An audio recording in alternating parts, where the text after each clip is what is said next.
Welcome back to quarter 4 of the American Fitbaw Cast, episode 46. Did you really forget what we were called? I did, you're right. I had a bit of a brain fade. It's not as bad as my normal one, so you're doing fine. Yeah. So you've listened to us talk about what's happened in the NFC West over the off-season. We're now going to go through our predictions for where teams are going to finish. Let's kick it off, and I'm going to say the 4th place team so that you don't put the Cardinals there. And I genuinely think the 49ers are going to be the 4th place team in this division. Yeah. I'm actually with you on that too. I wouldn't have gone. They were close, but I would have gone the 49ers. Yeah. A big part of it for me is I think they're pinning a lot of their defensive hopes on Mr. Bosa. Yeah. But he's a Bosa, so he'll be fit for about 3 games. They do have one of the top 3 tight ends in the league.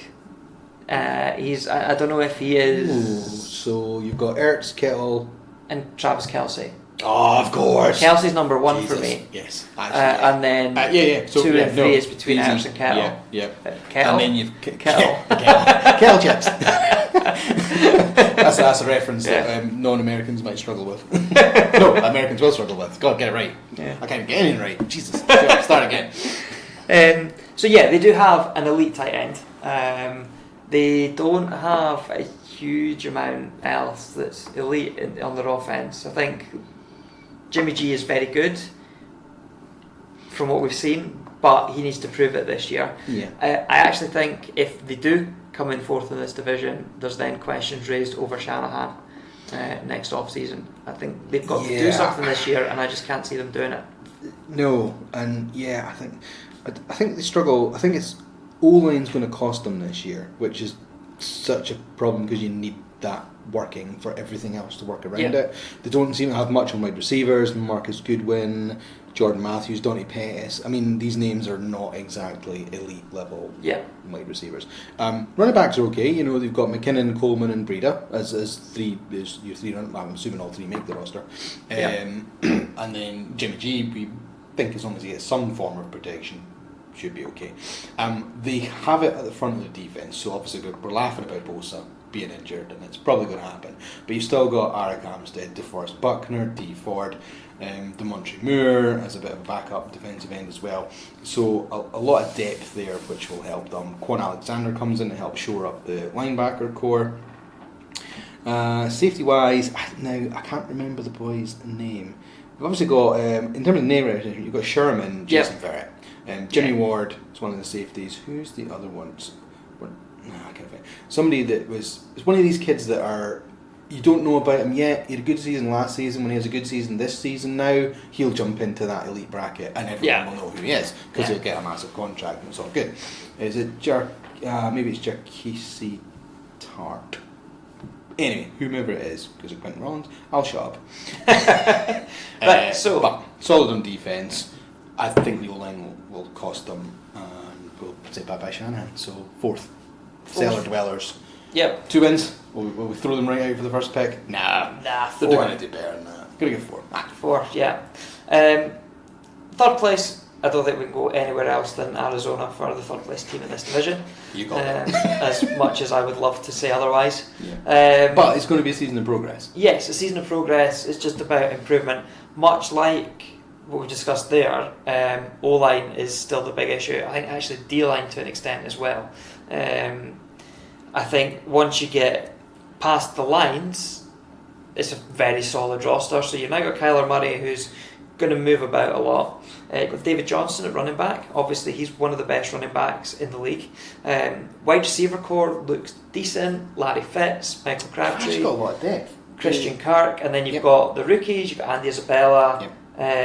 Hakeem Butler, who see him on here. Oh, he's on IR. That's fine. And his season's done as well. It's a hand injury. Oh, right. Okay.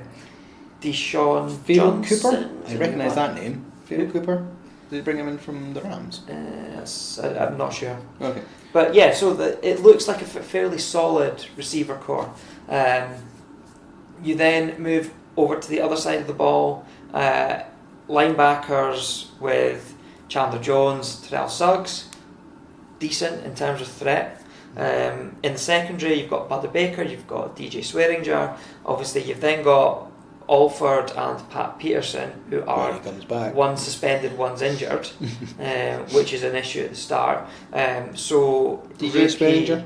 Yes, so he's at safety, yeah? Mm-hmm. Yeah. So rookie cornerback Byron Murphy, looks like he's going to be starting.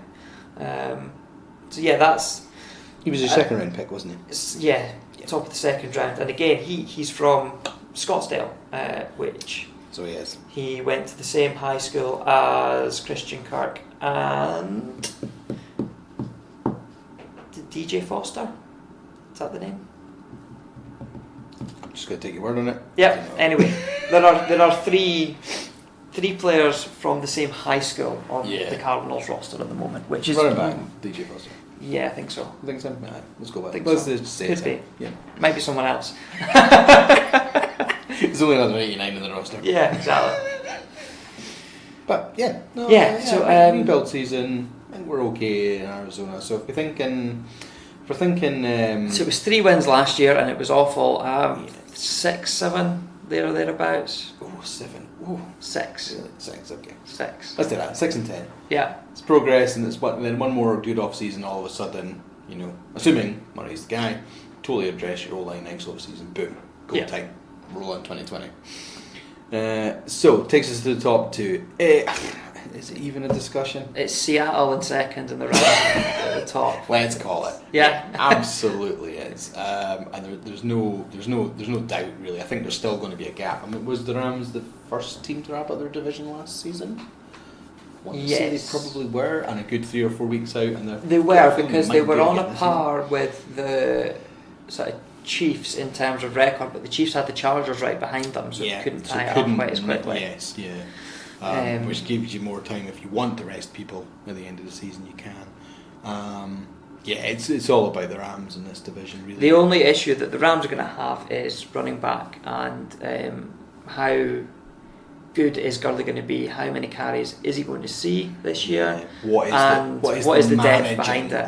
What is the depth behind him as well? So, because it's not. I mean, it's a drop off. Malcolm Brown, they re-upped him or brought him in.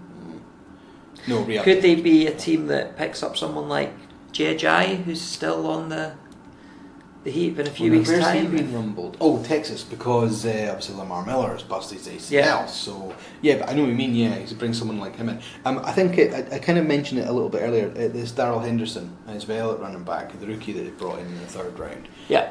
There's a lot of obviously pre-season chat, so we'll take that with the caveat it deserves. That he is a really solid running back. They're quite good. I think it could be a bit of a steal. In terms of.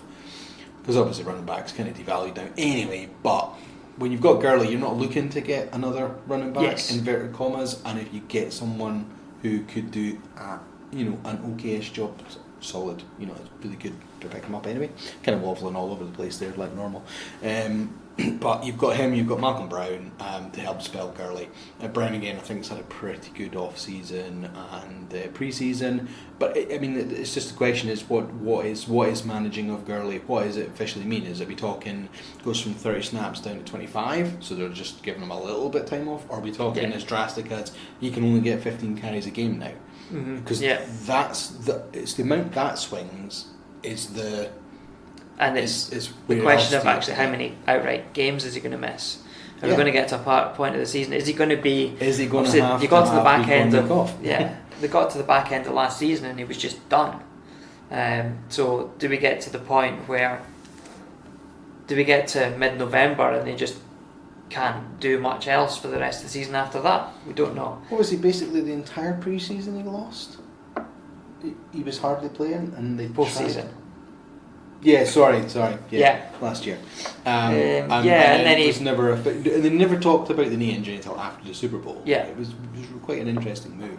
I don't know why, whether they were worried about using it as an excuse to come out and tell everybody right away, or it may, maybe we're giving, not giving them the benefit of the doubt here, and they actually didn't know. It maybe took them a few weeks to figure out, holy moly, this is actually what's wrong with it. Yeah. But we're talking like the amount of money thrown in the medical side here. They've all got MRIs in stadiums. They could probably find out pretty quick. Yeah, you would think so. So I suppose that sums us up. So we're going Rams, Seahawks, Cardinals, and then basement dwellers, 49ers. Seahawks challenging for postseason? Challenging, but not quite making it. No. So we think a second team will come from the north and the south? I think so. That's going to be 2 wild cards, and then just the Rams. Yeah. From the NFC Best. Indeed. Well, they can be called that because they were the best team in the NFC last year as well. They made the Super Bowl. Indeed. They got trounced by the bloody Patriots, but anyway. As everyone does. And will do for another few years until Robo-Tom actually figures out how to decharge his battery. So. Yeah, someone finds that power down button. And Belichick goes, yeah, I'm done. I've had enough. See when, just for 2 seconds before we go, somebody asked him about Andrew Luck retiring, like the day after. And he was like, oh, did he? Oh, I don't really follow them.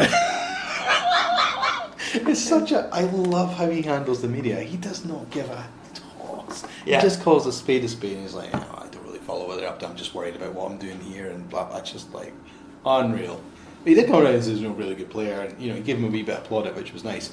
But it's just such a Bill Belichick comment. It's funny. It really is. I can't hate on the Patriots as much as I used to. A couple of seasons ago, I couldn't be bothered with them. They were annoying me because they were so good all the time. I've slowly learned to kind of appreciate this is greatness we're witnessing. Just deal with it because it's going to stop at some point. So just give them. And it's years. When you are even older than you are now. 7-year-old. And your kids start watching the NFL, and you're like, well, let's tell you about the Patriot side that we saw. Because it's going to be really difficult to have anything close. And that brings us to the end of the 46th episode of the American Fitbaw Cast. Thank you as ever for listening. We really appreciate you joining us. As ever, if we can ask you to like, share, write a review, tell your friends, subscribe, help us grow the podcast. Check us out on Twitter at the AFcast. Find us on Facebook by searching the American Fitbaw Cast. Let us know what you think, and we'll see you next week for the next one.